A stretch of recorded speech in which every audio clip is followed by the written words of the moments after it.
Hi, hello everyone. Beautiful Saturday, huh? Uh, well, we had some rains throughout the night, and we had a beautiful sunny day yesterday till probably the first half of the day. But it went quite dark the second half, and it literally rained down. Nice.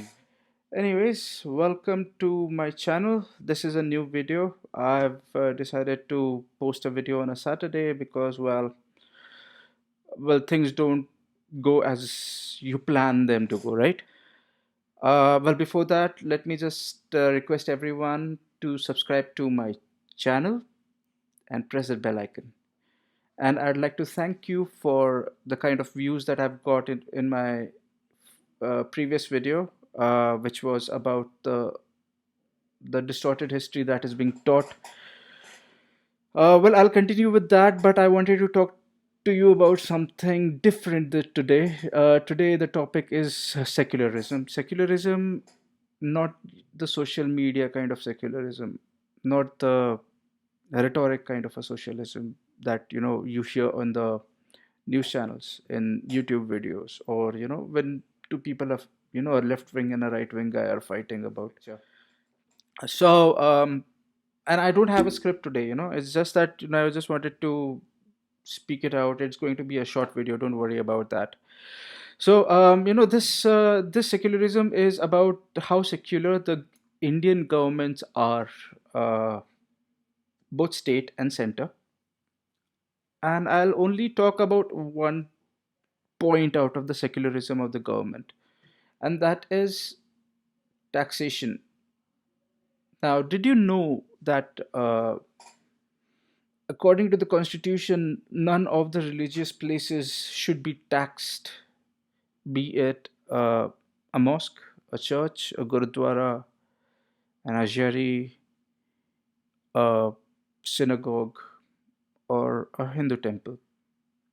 However, last year in the month of November, there was uh, uh,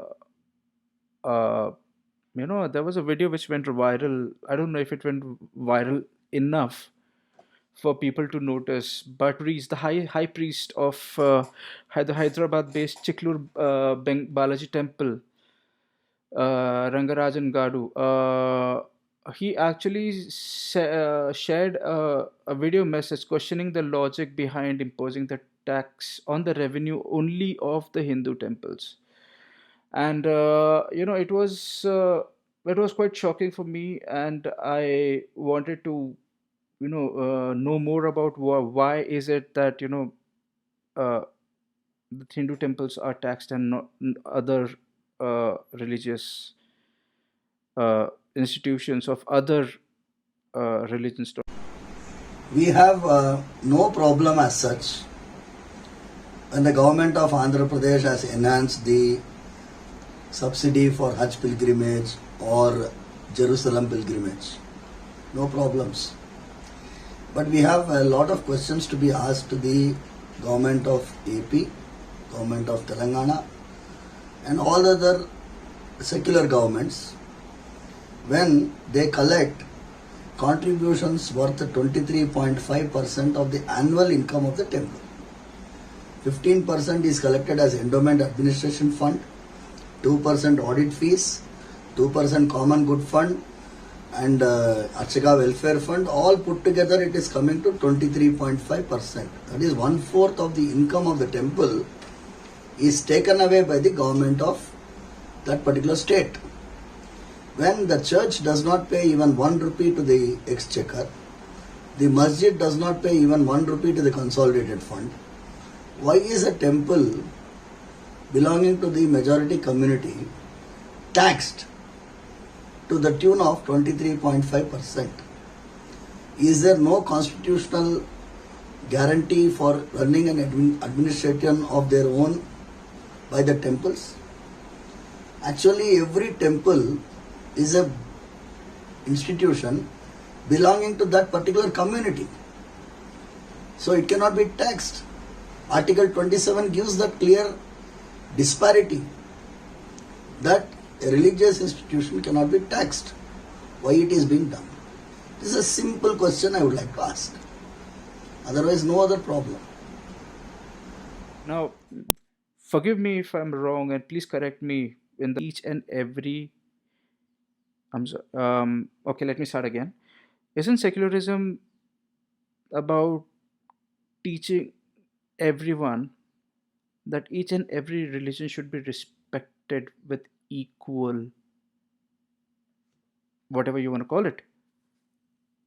यार एक सबका नज़रिया हर एक religion के बारे में same रहना चाहिए. There is no greater religion, there is no lesser religion.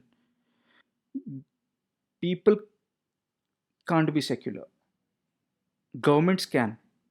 There's a difference. People can't be secular, governments can. Because, everyone has a bias. You can't say that you don't have a bias. Even if you are an atheist, you are biased against a religion. So you're not secular. So there is a bias, so you can't be secular at all. Governments can be secular because they have to treat each and every citizen for what they are and what not what they believe in. About citizens' belief is the citizens' belief in the constitution. That's a secular government. But it baffles me to hear that the governments are actually collecting up to 23.4% of tax on income of the temples, which includes different uh, you know uh, taxes under different names like endowment administration act, audit fees, common goods fund, etc., etc., etc. um so I just wanted to ask, how is it secular that one religion is taxed up to one fourth of the total income of the temple of that specific religion or that specific institution, and all the other religions just get away scot free without paying even a single paisa? I'm not even talking about a rupiah, even a single paisa of tax. What's worse is, I read this in Tamil Nadu, that there are the temples which are under, well, there are two types of temples in Tamil Nadu. Now, this is something really, really, really, really surprising. Uh, Temples which are under government control and the temples which are not under government control. Uh, and obviously, no mosques or churches are under government control. So that's another thing that you need to worry about control. Why is it that the government has a stranglehold on the running of a temple? And why not the same kind of a uh, you know same kind of rules for mosques और churches? Secularism है ना, तो सबको एक साथ. और वो बोलते हैं Indian constitution looks at each and every person, each and every institution with the same degree, that is each and every one is equal. और सेक्युलरिज्म का पूरा भसड़ी ये है कि भाई हर एक रिलीजन इक्वल होनी चाहिए.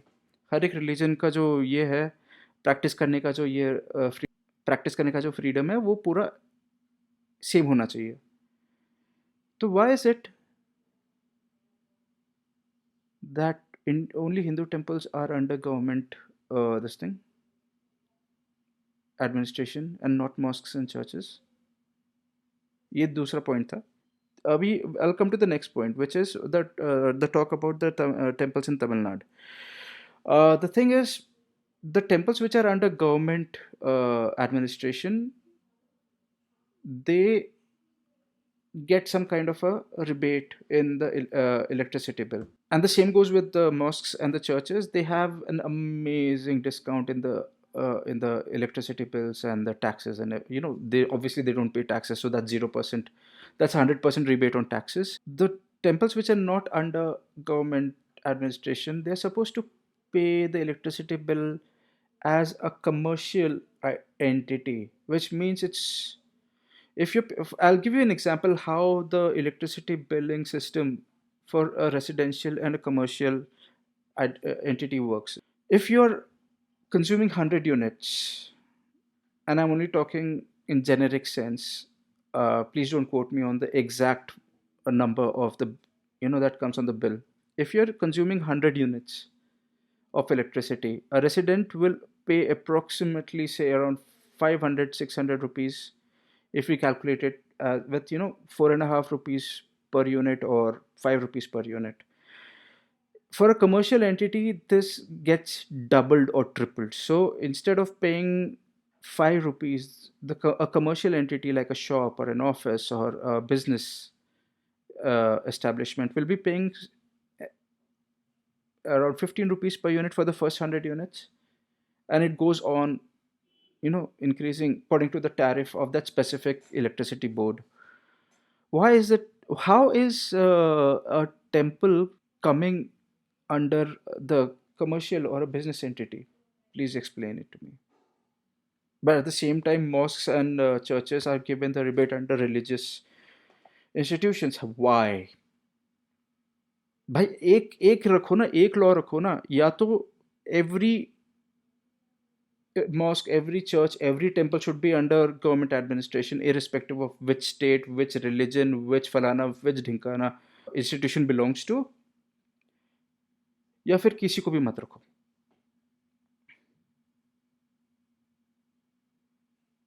Think about it.